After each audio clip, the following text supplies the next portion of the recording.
4-1 win for Liverpool at Anfield today against Ipswich, where we keep our gap over Arsenal at the top of the table, following them also beating Wolves narrowly in their game. But we get our job done. That's the most important thing. A nice little bump to the goal difference as well in a game where we were truly dominant, never really had to get out of second gear. And then, of course, in the second half, naturally took our foot off the gas. And that's one thing I was really pleased with. We did get that early lead. We went 3-0 up flying, which is exactly what we needed to do against Ipswich, because the longer that game went on with us not comfortably in the lead, the more confident they would have got, because for them, it was just going to be a case of sitting in deep, really trying to hang in the game, having just been battered 6-0 by City. And thankfully, we didn't allow them the chance to frustrate us that way. But we got the job done. Very disappointed to concede right at the end, man. We were so close to getting another clean sheet under the belt. But Alisson and Trent in my FPL, I don't get the points, and we move on.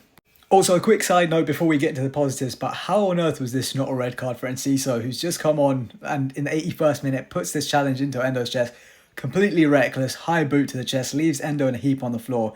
It's got to be a red. The only positive in this situation was that Enciso is able to kind of pull his foot out of it a little bit to relieve some of the force that would have hit Endo in the chest. But really reckless, and a straight red there means he doesn't assist Ipswich for the one goal they pull back to ruin our clean sheet. So really disappointed with that call.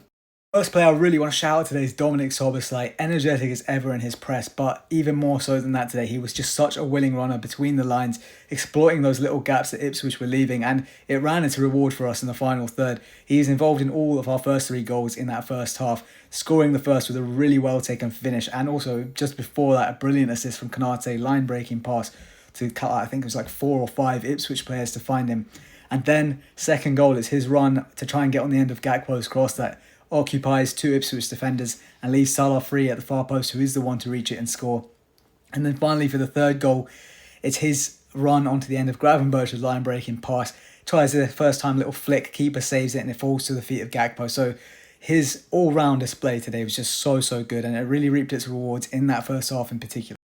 And then Mohamed Salah got in on the act as well. So rare that he doesn't this season. 176 Premier League goals, that makes it for him, taking him above Thierry Henry now in the goal scoring charts for all time. And finally, can I say, because it was in December, I think he pulled to within one of Thierry Henry, levelled with that record against Manchester United with that penalty, and then kind of went on that little barren spell. So it's taken a little bit of time to finally get there, but he's ahead of him in the list at last, and almost had an assist to add to it as well. Brilliant take on down the right wing, gets a little cut back, I think aimed towards Endo, but it trickles through to Trent, who just has a snapshot come back off the post. Very unlucky there, but brilliant from Salah again. And it's just so nice that he's not actually that relied on, because today there was another attacker who took to the fore a bit more. The player was Cody Gakpo. As you can see, incredible breakdown of his stats in this game. He gets 2 goals and an assist to his name. Brilliant for him and his confidence as well, having gone on that little barren spell in front of goal in the games, tricky away games to be fair as well, against Spurs, Nottingham Forest and Brentford earlier this month. But really good to see him back in the goal contributions as a result. And it's a shame that Slot didn't leave him on to complete the hat-trick, really.